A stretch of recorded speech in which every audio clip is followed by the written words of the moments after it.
Timóteo 6, 13 ao 12, quem conclui, diga amém.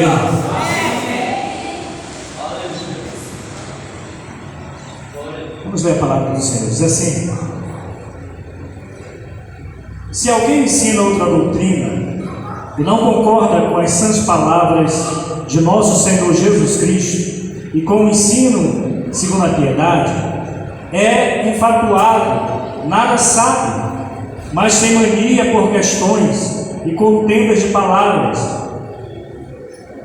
de que nascem inveja, provocação, difamações, suspeitas malignas, altercações sem fim, por homens cuja mente é pervertida e privados da verdade, supondo que a piedade é fonte de lucro. De fato, grande fonte de lucro é a piedade, com o contentamento, porque nada temos trazido para o mundo, nem coisa alguma podemos levar dele. Tendo sustento e com que nos vestir, estejamos contentes. Ora, os que querem ficar ricos caem em tentação e cilada, e em muitas concupiscências insensatas e perniciosas, as quais afogam os homens na ruína e perdição, porque o amor do dinheiro é raiz de todos os males, e alguns desta cobiça se desviaram da fé e assim mesmo se atormentaram com muitas dores. Tu, porém, homem de Deus, foge destas coisas, antes segue a justiça, a piedade, a fé, o amor, a constância, a mansidão. Combate o bom combate da fé, toma posse da vida eterna, para a qual também foste chamado, e de que fizeste a boa confissão perante muitas testemunhas. Amém? Vamos orar? Aleluia. Senhor nosso Deus, nosso Pai que estás nos céus, toda honra e toda glória, todo louvor, toda adoração, toda majestade sejam dados ao Teu nome. Nós te exaltamos, meu Senhor, nós te glorificamos, porque não há outro Deus além de Ti. Não há santo além do nosso Deus. Tu és o Deus Santíssimo. E por Tua santidade, meu Deus, e por meio da Tua palavra, nós somos santificados. E eu quero te pedir, ó Deus, em nome de Jesus, continua falando conosco por meio da Tua palavra. Confirma, Deus, em nome de Jesus, esta mensagem em nossos corações, e que venhamos sair daqui, ó Deus, enriquecidos do conhecimento do Senhor, enriquecidos, ó Deus, em nome de Jesus, ó Pai, da Tua graça, para que possamos combater diariamente o bom combate da fé, em o nome de Jesus. Fica conosco, é o que nós te pedimos e te agradecemos agora e para sempre. Amém e amém. Você pode sentar-se, queridos. Deus continue abençoando poderosamente a sua vida. Amém, queridos? Meus irmãos, o tema da nossa mensagem dessa noite é exortações para uma vida cristã saudável. Amém, queridos? É muito importante que nós, como servos do Senhor, tenhamos uma vida espiritual saudável.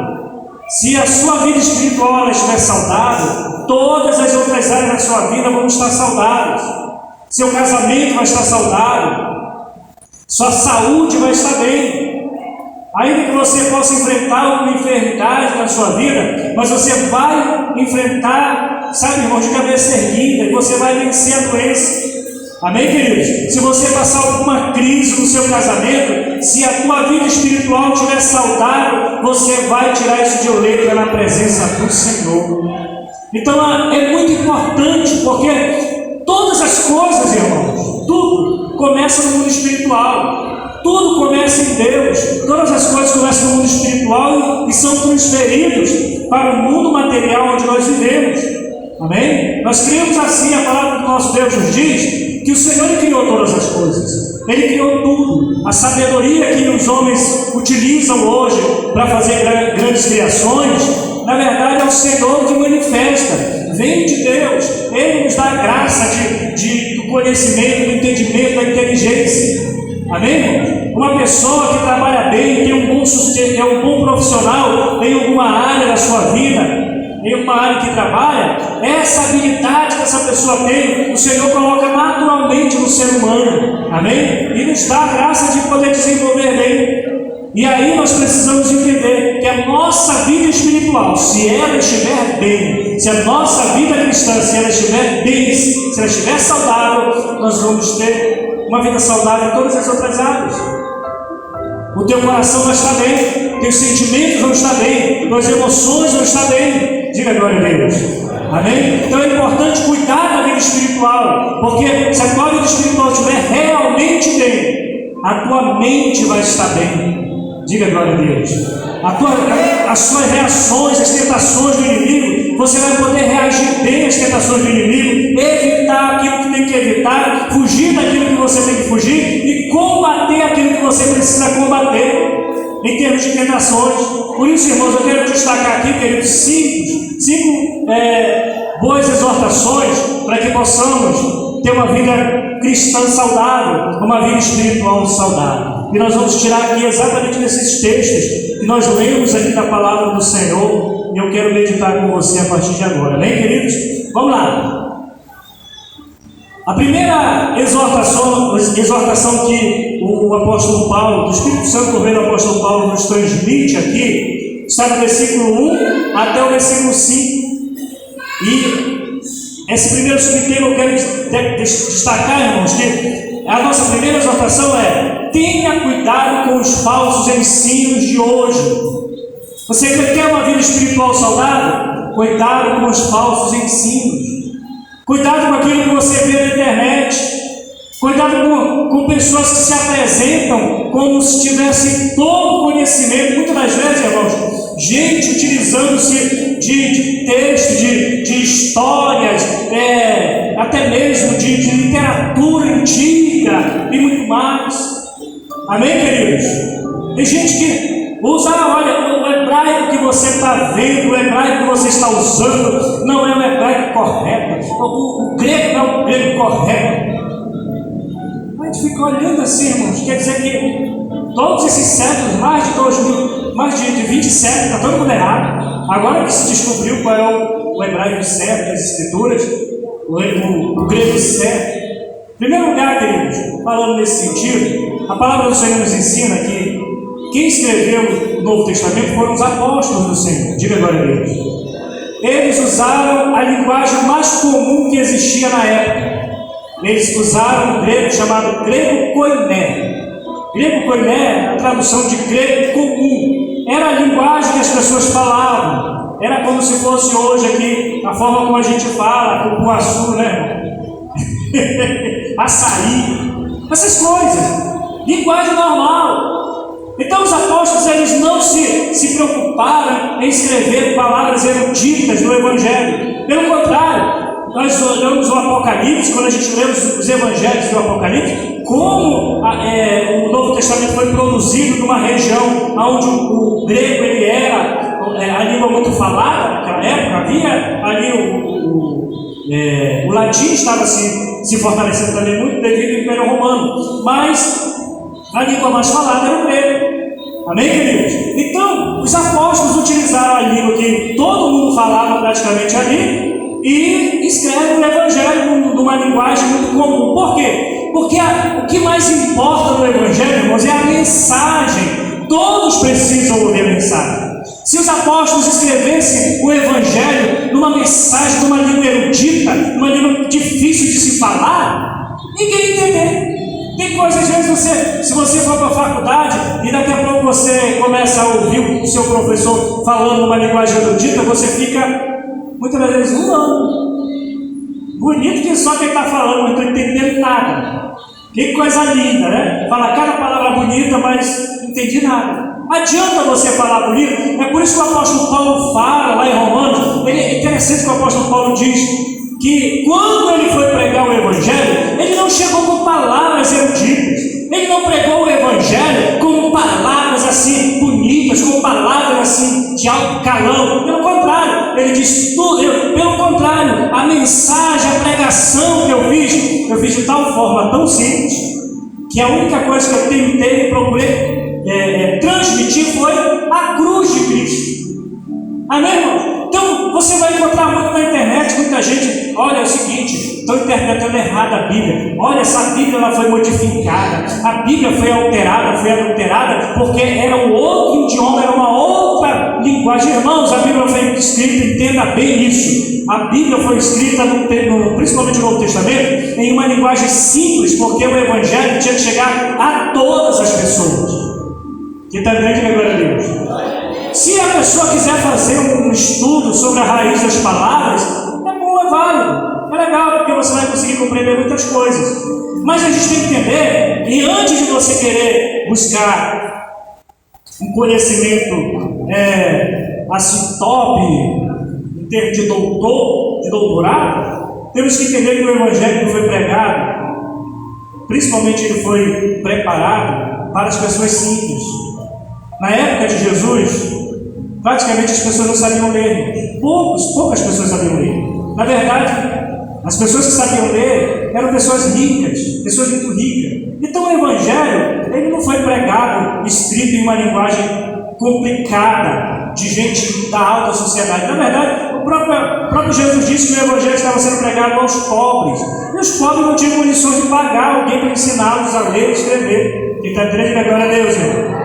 Só que tem uma ideia, os apóstolos, eles criaram algumas táticas para poder pregar o Evangelho. Por exemplo, hoje nós cantamos aqui, nós fazemos o devocional, a gente louva antes de começar o culto, propriamente dito, na verdade, antes de começar a pregação, porque o culto começa no louvor. Aí nós louvamos aqui, adoramos ao Senhor, amém, queridos?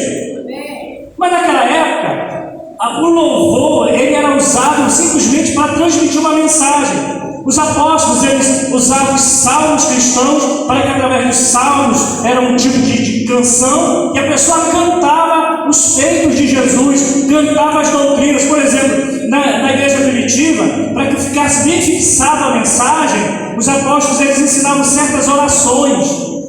Nós temos uma oração, que a Igreja Católica até usa até hoje, apesar que houve umas modificações da oração, mas inicialmente a oração do Padre Nosso, né? O São Paulo, né? Que eu não estou dizendo o credo, não sei se você já ouviu falar, a oração, oração do credo. Creio em Deus Pai, Todo-Poderoso, Criador dos céus e da terra, e em Jesus Cristo, seu Filho, nosso único Senhor, que nasceu da Virgem Maria, padeceu sobre nós.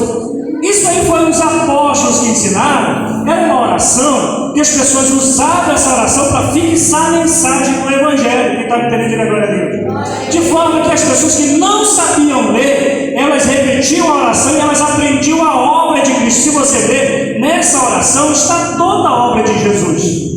Que ele morreu, que ele foi sepultado, que ele ressuscitou, que ele há de vir julgar os vivos e os mortos, que ele está sentado à direita do Deus Todo-Poderoso, que ele nasceu de forma virginal, diga glória a Deus.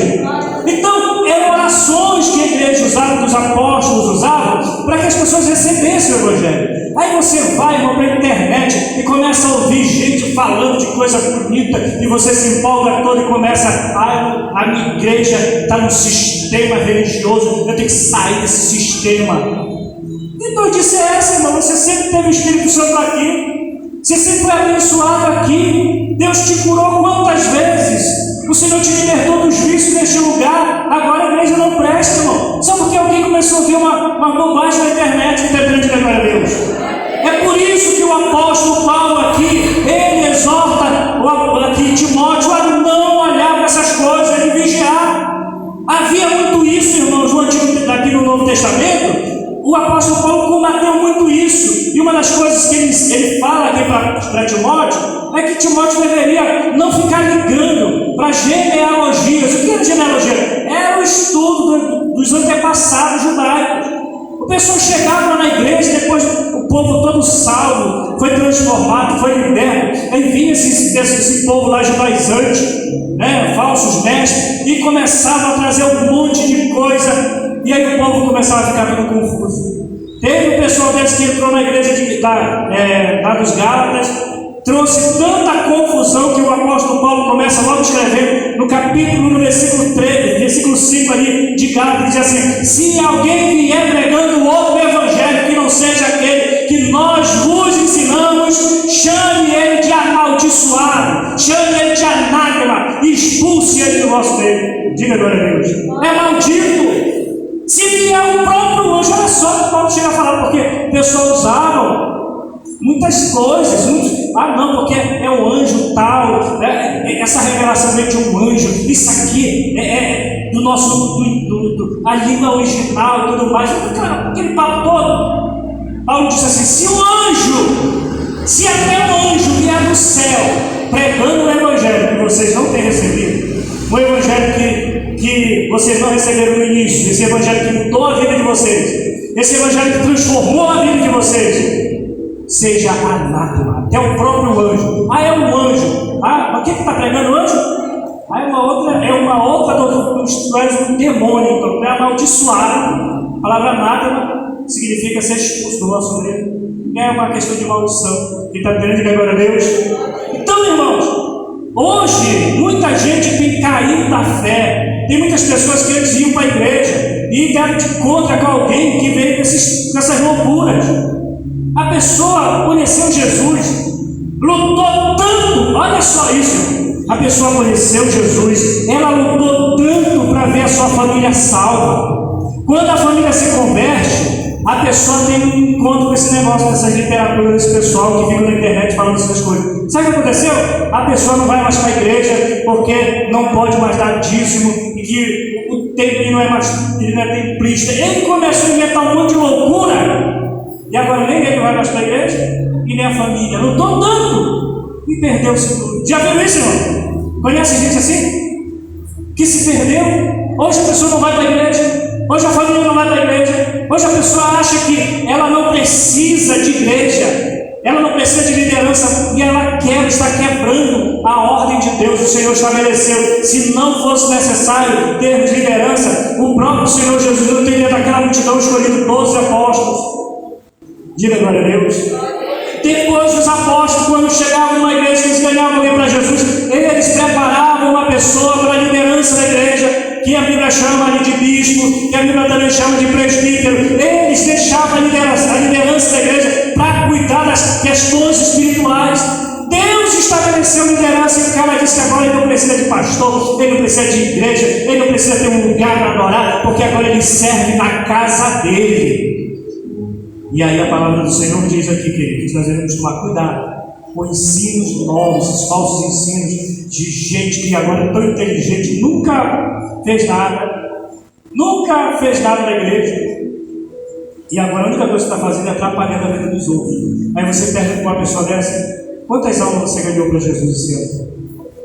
Para quantas pessoas você falou de Jesus? Eu falei de Jesus para alguém. E aí, o que foi que aconteceu depois? Essa pessoa recebeu a palavra. E é onde ela vai continuar sendo alimentada com o Evangelho? Não tem, porque a pessoa não tem raiz. Já ouviram disso? Gente que não tem raiz, pode ser muito fácil se arrancar de um lugar para o outro, tirar de um lugar para o outro. Todo vento de doutrina é capaz de confundir a pessoa. E as pessoas estão até tendo confusão na mente, entendendo o Evangelho simples. O Evangelho é simples, irmão. Mas esse pessoal acaba confundindo a cabeça de muita gente. Chega uma pessoa que chegou até a dizer que a ceia que nós ceiamos não é a correta. Mas qual é a correta? Não, porque não foi essa ceia que Jesus ensinou. Então onde foi que Jesus ensinou a outra? Não soube dizer. Se não foi a ceia que o apóstolo Paulo ensinou. Mas se foi ele que escreveu, a gente usa o mesmo texto. Porque esse pão que você usa é um pão com fermento, e Jesus usou pão sem fermento. Epa, peraí. Como que o pão... Sabe por quê? Você acha que o pão tem algum sentido aí? O tipo de pão é tão importante? Primeiro, sabe por que Jesus usou um pão sem fermento, irmão? Porque não tinha pão com fermento naquele momento. Aquele momento era a Páscoa, e na Páscoa era ordenado que todo o fermento fosse tirado tanto do comércio como ali de dentro das casas. O judeu era proibido colocar na sua casa fermento. Então o único pão que tinha naquele momento era o pão sem fermento, porque era a Páscoa. Quem está me diga glória a Deus? Era a Páscoa. E aí, se Jesus estivesse celebrando a Páscoa num outro momento que não fosse, se ele estivesse celebrando a ceia num outro momento que não fosse a Páscoa, ele teria celebrado com o pão que estava disponível. Daí ia ter pão com fermento. Na verdade, era uma simbologia, a ceia é um símbolo. O pão representa o corpo do Senhor. Diga glória a Deus. claro que foi tudo bem projetado por Deus, porque o pão sem fermento, o fermento representa o pecado. E o pão representa o corpo de Jesus, diga glória a Deus. E no corpo de Jesus não havia pecado. Amém, queridos? No corpo de Jesus não havia pecado, então aquele pão até, sabe, irmão, se encaixou direitinho. E outra coisa, Jesus ele celebrou a sua ceia, a sua morte foi na Páscoa, porque representava a libertação do povo de Israel do Egito, assim como é a nossa libertação do reino das trevas para o reino de Deus. Diga glória a Deus. E aí, irmãos, tem gente fazendo confusão. A ceia, ela é um memorial para nos trazer a lembrança à obra de Cristo. Entendeu? Diga comigo, a ceia é um memorial para trazer a memória, diga a minha memória, o que Jesus fez por mim. Amém? A ceia anuncia que Jesus morreu, que Jesus foi sepultado, mas que Jesus ressuscitou e que em breve voltará. Ele mesmo disse isso, comer, fazer isso todas as vezes que fizeres em memória de mim. Porque todas as vezes que comerdes este pão e beberdes este cálice, anunciais a morte do Senhor até que Ele venha. A ceia anuncia a morte do Senhor, a sua ressurreição e a sua vida. É isso que a ceia ensina. É para que o cristianismo não se esqueça, para que o cristão não se esqueça que Jesus está brevemente voltará para levá-lo para o céu. Então a ceia é uma forma de trazer a memória que estamos aguardando o Salvador. Diga glória a Deus. Amém, meus irmãos? E aqui nós precisamos tomar esse cuidado. Tenha cuidado com os falsos ensinos de hoje. Olha o que diz o versículo 3 ao 5, diz assim: se alguém ensina outra doutrina e não concorda com as sãs palavras de nosso Senhor Jesus Cristo e com o ensino segundo a piedade, é enfatuado, nada entende, mas tem mania de questões de contenda de palavras. O cara vai para lá só para perturbar os outros. Tinha gente que estava indo para a igreja e encontra uma pessoa dessa e ele fala um monte de bobagem, de asneira, a pessoa não deixa de ir para a igreja. Aí a pessoa não vai mais para a igreja. Por quê? Porque aquela pessoa, iludida, enganada pelo inimigo, agora está sendo instrumento de Satanás. Quem está querendo dizer agora a Deus. Por isso, irmão, é importantíssimo nós nos congregarmos. É importantíssimo você ter o seu pastor, você ter uma identidade espiritual. O crente não tem pastor. Eu sou cristão, mas eu não tenho pastor. É uma ovelha perdida. Uma ovelha à mercê dos lobos. Se é que já não se transformou no lobo, né? Depois era a ovelha que se transformou em bode, no bode, e aí cresceu e foi para o lobo, se transformou no lobo, no meio das outras ovelhas. Então, queridos, brincadeiras à parte, mas é a grande verdade. Amém, queridos? Nós precisamos entender isso, para que nós, como igreja do Deus vivo, possamos estar livres desses enganos. E ele continua, ainda no versículo 4, de que nasce inveja, provocação, difamações, suspeitas malignas, altercações sem fim, por homens cuja mente é pervertida e privados da verdade, supondo que a piedade é fonte de lucro, que já é outra área. Além de ter pessoas que causam confusão, tem os falsos mestres que acham que podem se enriquecer também por meio do Evangelho. Amém, queridos? E isso aqui também acaba sendo um prato cheio para o inimigo afastar muita gente da igreja. Porque esse é o argumento de Satanás. Olha, tá vendo? De dia que tu leva lá para a igreja, o pastor ficou tudinho para ele. Levou tudinho para a casa dele. Amém, irmão? Aí a pessoa... rapaz, olha, eu já ofertei desempenho, ainda não sai daquele telhado.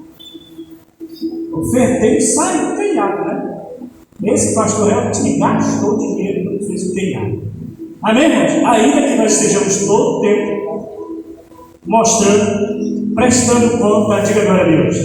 O tempo todo prestando conta, nós temos a direção da igreja e conhece todas as coisas. E aí, mas tem gente que acredita nisso, irmãos. Um telhado que custa mais ou menos aqui, né, João? 50 mil, mais ou menos? Esse telhado. muito mais. Mas a gente ofertou, já conseguia ofertar os 100 reais, né? Tirar esse telhado aí, os 100 reais. Você está entendendo, querido? Não quer dizer que nós não devemos continuar lutando, nós vamos completar a obra do Senhor. Existem sim, queridos, muitos falsos pastores, muitas pessoas que se aproveitam exatamente disso. Amém, irmãos? E é assim mesmo.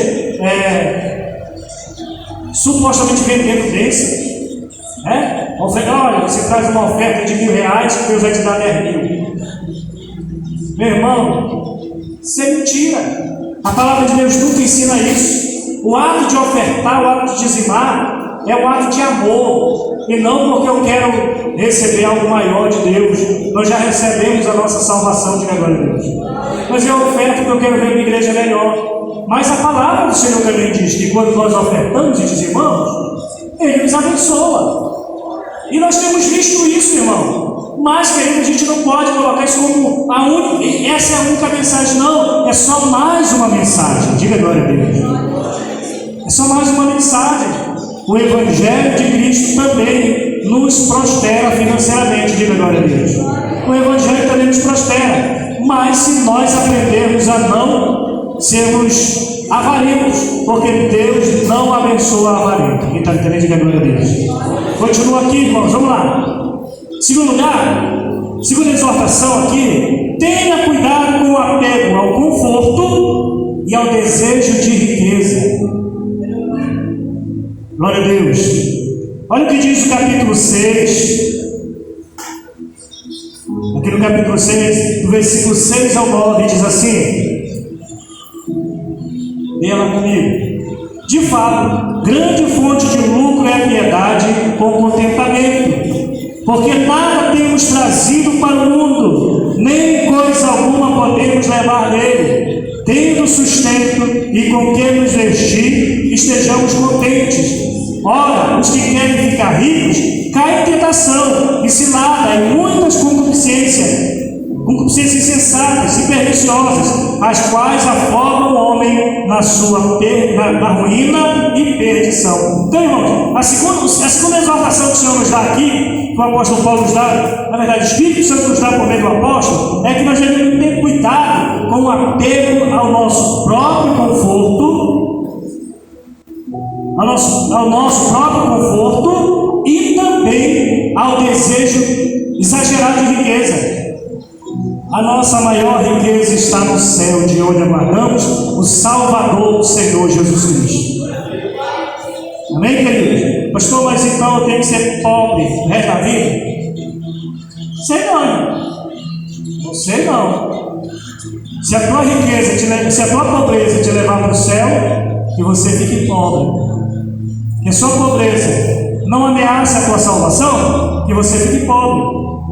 É melhor ser pobre nesse mundo e ser rico no céu do que enriquecer aqui e ir para o inferno no final. Sim ou não? Queridos, vocês viram o vídeo que eu passei no Zap? Quem assistiu? Poucos assistiram, né? Mas, irmãos, ali, aleluia, glória a Deus. Se você olhar esse vídeo que a gente mandou, tem um vídeo que mostra uma pessoa lá na Europa, eu acho que é em Londres, está lá em Londres. Ele entra numa antiga igreja, o templo, era uma igreja católica, ainda tem as imagens lá, toda aquela vidraça, aquela decoração que era típico da igreja católica. No lugar da igreja, essa era uma igreja católica, no lugar da igreja lá hoje existe um bar e restaurante.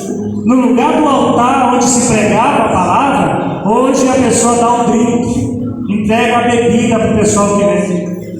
Isso aí, glória a Deus, deixa eu agitar esse som aqui. Glória a Deus, aleluia, glória a Deus, aleluia, glória a Deus, glória a Deus, amém? Então veja só, lá na Europa está acontecendo muito isso. As pessoas abandonaram a fé. Preste muita atenção nisso, irmão, que eu vou falar. Hoje, os europeus os netos, bisnetos, tataranetos, dos primeiros, das pessoas que viveram pela fé, né? Que vieram antes deles, claro, que viveram muito pela fé. Eles plantaram por meio da fé um país diferente, um continente abençoado, oraram muito para que Deus prosperasse, abençoasse aquele lugar. Hoje essas pessoas estão desfrutando dessas bênçãos, coisas que eles, no tempo deles, não conseguiram desfrutar completamente. Era um povo religioso, era um povo que acreditava em Deus, mas eles não desfrutaram. Mas os seus descendentes estão desfrutando. Sabe o que aconteceu, irmão? Agora está todo mundo rico, está todo mundo bem financeiramente. Hoje, 90% de alguns países europeus são ateus. O ateísmo é o que mais cresce na Europa. Você sabia que a Europa foi o berço do evangelismo mundial? Foi a Europa que evangelizou as Américas, que trouxe o evangelho para cá. Amém? Que eles veio para os Estados Unidos, depois os Estados Unidos veio para cá, para o Brasil. Eu estou falando do protestantismo em si. O movimento evangélico. Aconteceu muita coisa ali. E aí esse pessoal depois que enriqueceram. Porque assim, irmãos, o ser humano, quando ele tem dinheiro, a primeira coisa que ele vai rejeitar é Deus. A primeira coisa que ele vai rejeitar é o Criador, porque ele tem o Criador agora, o seu dinheiro. Ele não precisa mais, ele não vai precisar mais de pastor, ele não vai precisar de ouvir a palavra, porque agora ele tem dinheiro. Se ele estiver doente, ele compra a saúde. Isso não compra a vida, mas ele pode ter o melhor plano de saúde, ele pode viajar para vários países. Eu vou ter que ir para a igreja quando eu posso ir para uma praia, eu vou vir para a igreja quando eu posso fazer um turismo aí. Você está entendendo, irmão? Então, o povo da Europa hoje estão colhendo o fruto do trabalho da fé dos seus antepassados. E hoje o ateísmo é muito forte lá. Então, por isso que eu digo para você: se ficar rico vai nos afastar da salvação, que a gente fique pobre. Amém, querido? Não é da vontade de Deus que nós venhamos estar na pobreza. Mas se a pobreza ameaça a nossa salvação, eu prefiro ficar pobre o resto da minha vida. Quem está entendendo, diga glória a Deus. Mas se eu posso ser um rico crente, que Deus me abençoe grandemente. Então, às vezes, irmãos, que nós precisamos é nos converter de verdade. Porque na hora que a riqueza chegar, se existe uma coisa, o próprio Jesus deixou isso claro nos evangelhos: se existe alguém capaz de competir com Deus, chama-se dinheiro. Ele mesmo disse: vocês não podem servir a Deus e as riquezas. Riqueza não é para ser servida, irmão. A riqueza é para te servir. Tem gente que serve a riqueza, não tem mais vida com Deus, não tem vida com a família, porque vive servindo a riqueza. Aí adianta, é o que diz lá em Eclesiastes, que adianta o cara ter tanto dinheiro e não ter para quem deixar, vai morrer e o governo vai ficar, outros vão usufruir. Por isso nós que servimos a Deus, temos que entender: tudo que nós conquistamos é para a glória do Senhor. Se eu conquisto é para a glória de Deus, se eu não conquisto é para a glória de Deus. Se eu ficar rico é para a glória de Deus, se eu ficar pobre seja para a glória de Deus. Ele tem que ser a razão principal da nossa vida. Porque tem muitos que são ricos neste mundo, mas são mendigos no céu. Não tem nada. Nem dá para pedir nada no céu, porque não vai dar nem para entrar. Amém, irmãos? Você pode até ser igual o Lázaro, mendigo Lázaro, cheio de feridas, cheio de pobreza, mas ao morrer será abraçado pelos anjos e levado para o céu. Diga glória a Deus. Por outro lado, tem muitos que são muito ricos, não precisam de Deus, não precisam de ninguém, porque pode comprar tudo e no final, irmãos, não terão nada na sua vida. Quando morrer, tudo acaba. Toda a sua alegria, toda a sua riqueza. Porque, como diz o próprio apóstolo, o que nós vamos ver aqui. Terceiro lugar, irmãos, a terceira exortação aqui: cuidado com a avareza. Sabe por que Deus manda a gente dizimar? Sabe por que Ele nos manda ofertar? Para nós fugirmos da avareza. Sabe por que esse pessoal anda por aí, sai da igreja, fica falando mal do pastor, fica falando mal da igreja, dizendo que tem sistema, isso, aquilo, outro? Realmente, existe o sistema religioso, existe sim um sistema religioso. Mas, irmãos, isso nós não podemos jogar todo mundo no mesmo balaio. Por outro lado, as nossas igrejas, mesmo simples, estamos aqui evangelizando, estamos aqui falando de Jesus. As nossas ofertas, ainda que sejam poucas, nossos dízimos, ainda que sejam pequenininhos, está ajudando muita gente, irmãos, em outra parte do mundo. Você sabe que a nossa igreja evangeliza a África, evangeliza a Índia, evangeliza vários lugares. Tem igreja que tem missões, irmãos, no Afeganistão, tem igreja que tem missões em países comunistas, em países muçulmanos. Pessoas, pastores que vivem escondidos, que pregam o evangelho na primeira oportunidade. Alguns se formaram em uma certa profissão como medicina, arquitetura ou alguma outra coisa, para poder entrar naquele país e assim pregar o evangelho. Mas como foi que ele chegou lá? Tinha uma igreja que o preparou, que o capacitou e até mesmo que está bancando esse irmão lá pregando o evangelho. Amém, queridos? Então nós precisamos entender que muita gente faz esse carcel todo, briga, faz tanta confusão, simplesmente porque é avarento. O Senhor nos ordenou para sermos dizimistas e ofertantes, porque o dízimo e a oferta nos torna uma pessoa grata a Deus, alguém que reconhece que o seu sucesso financeiro não é em razão simplesmente da sua capacidade profissional, que o seu sucesso financeiro é 100% graça de Deus. O dizimista ele dizima porque ele sabe, ele reconhece. Olha, se eu ganho R$1.000, o Senhor me abençoou. Olha, eu tenho uma profissão hoje que me dá 2.000, 3.000, 5.000, 10.000, R$1 milhão por mês. É essa profissão do Senhor que me capacitou. Essa é a lição que o dizimista recebe. Essa é a lição do dízimo, que você não se torna avarento dizimista. O dízimo é uma coisa tão tremenda que não existe ninguém que não possa dizimar.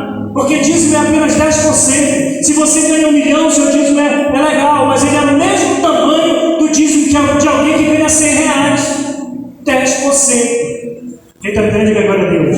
Se você ganha R$10, é R$1. Se você ganha R$1 milhão, é R$100.000.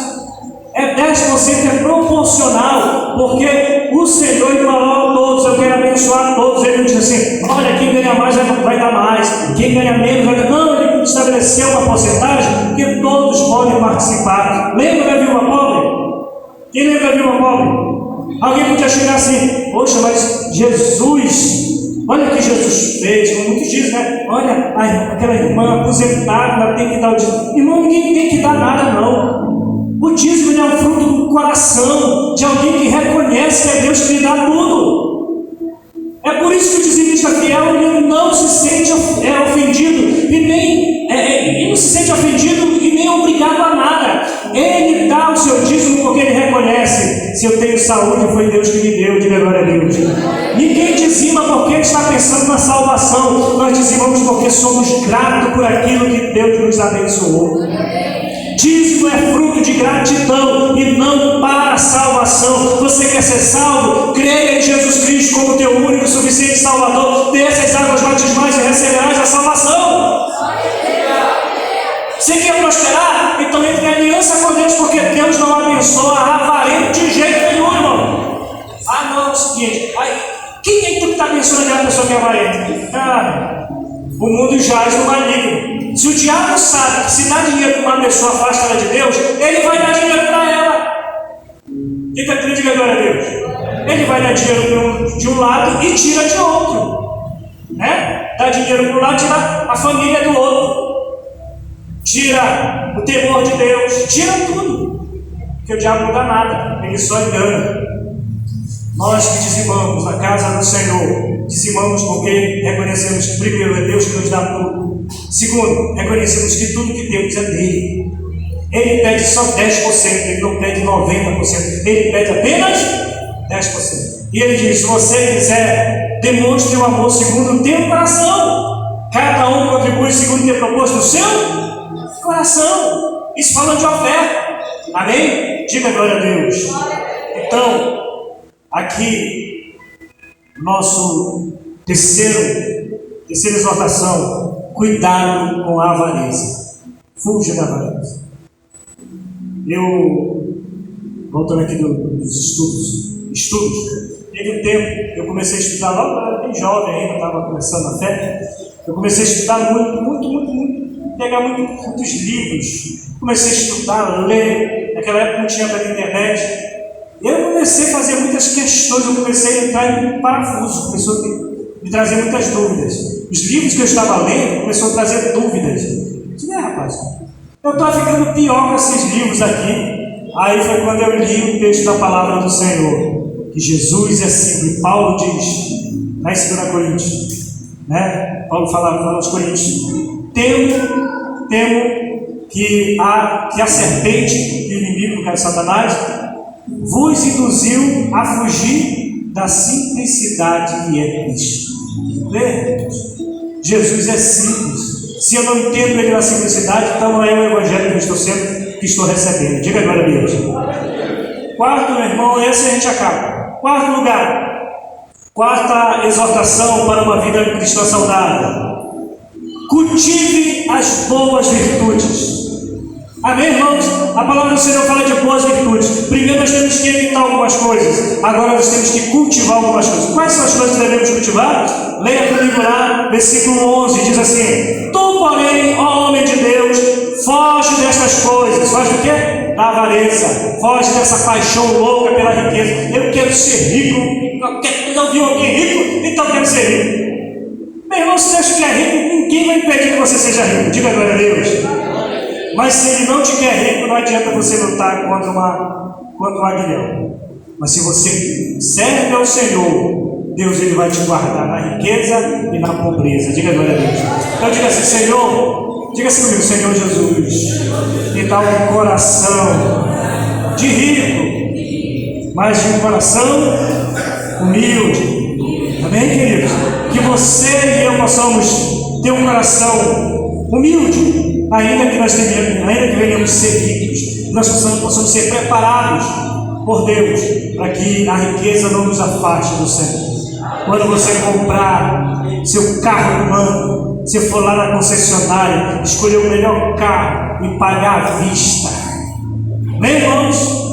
Você vai sair com seu carro, vinho. A primeira coisa que você vai chegar na igreja, vou consagrar o meu carro que o Senhor me deu. Pede uma oportunidade, pastor, eu quero dar um testemunho. E aí você dá um testemunho da sua vitória, glorificando ao Senhor. Você comprou seu apartamento à vista. Primeira coisa que você faz é pegar a chave do apartamento. Nem vou aparecer na igreja, é isso? Agora, meu irmão, vou levar a chave do meu apartamento e dizer, pastor, consagre aqui a chave do meu apartamento. Depois eu quero levar os irmãos lá no meu apartamento para a gente ungir. Vou dar um lanche, vou comprar lá na lanchonete do irmão Júnior, em nome de Jesus. Diga glória a Deus. Amém, queridos? Leve a gente lá, faça aquela festa, vamos consagrar. E você vai poder desfrutar da riqueza. Você vai poder usar a riqueza, mas a riqueza nunca vai usar você. A riqueza vai entrar na tua casa, mas ela não vai entrar no teu coração. Por isso o apóstolo Paulo diz, foge destas coisas. A riqueza verdadeira, nós temos já, você é rico, tão rico, que não imagina. A Bíblia diz que a cidade que você vai morar é feita de ouro. Diga glória a Deus. Mas aqui o Senhor cuidará da gente, vai cuidar das nossas necessidades, é só confiar. Então foge destas coisas, antes segue a justiça, a piedade. A piedade aqui é a vida religiosa, é a vida cristã, diga glória a Deus. A fé, o amor, a constância, ou seja, a permanência, a firmeza do Evangelho, a mansidão, diga glória a Deus. Essas são as boas atitudes, as boas virtudes que nós devemos cultivar para termos uma vida cristã abençoada. E a última exortação aqui, irmãos, versículo 12 diz, combate o bom combate da fé, toma posse da vida eterna, para a qual também foste chamado, e de que fizeste a boa confissão perante muitas testemunhas. Sabe qual é a última? Aqui a última exortação que nós escolhemos, são 5, e a última aqui é lute defenda, lute e defenda a sua fé até você receber, nós vamos receber no final, até recebermos o resultado final, que é a vida eterna. Irmãos, não abandone a sua fé. Olha o último aqui. Olha a última coisa que o apóstolo aconselha, a última exortação que nós estabelecemos aqui. Cuide da tua fé, queridos. Não deixe que ninguém, não deixe que a sua fé seja contaminada pelo desejo de riqueza. Não deixe que a sua fé seja contaminada por ensinamento falso. Amém, queridos? Não deixe que a sua fé seja contaminada por esperanças que a Bíblia não fala.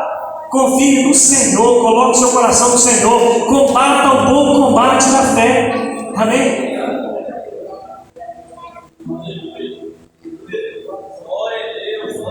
O irmão Júnior aqui vai colocar o versículo 11 e o versículo 12 na Bíblia, Nova Bíblia Viva, né? A Nova Bíblia Viva tem uma outra linguagem, só para você entender direitinho as virtudes que devemos, e aí vamos estar encerrando. Vamos lá. Glória a Deus. Ele vai pôr aqui no telão.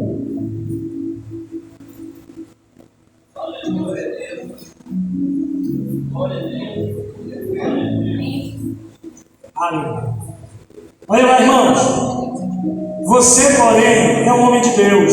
Fuge de todas essas coisas nocivas e busque a justiça, a piedade, a fé, o amor, a perseverança e a mansidão. Versículo 12. Lute o bom combate da fé. Agarre-se com firmeza a vida eterna que Deus lhe concedeu e que você reconheceu numa confissão tão notável diante de tantas testemunhas. Diga glória a Deus. Fique firme na fé, queridos. Confie em nome de Jesus a sua fé. Se agarre à salvação em nome do Senhor Jesus. E essas coisas passageiras, vamos fazer aquilo que Jesus sempre disse: buscar em primeiro lugar o reino do céu e a sua justiça, e todas as demais coisas vos serão acrescentadas. Quem confia em Deus aqui? Você crê que o Senhor cuida de você? Então coloque o seu coração nele. Ele vai suprir todas as suas necessidades. Não vai deixar você jamais se desviar do caminho, nem para a esquerda nem para a direita, em nome de Jesus. Fique de pé e vamos agradecer o Senhor.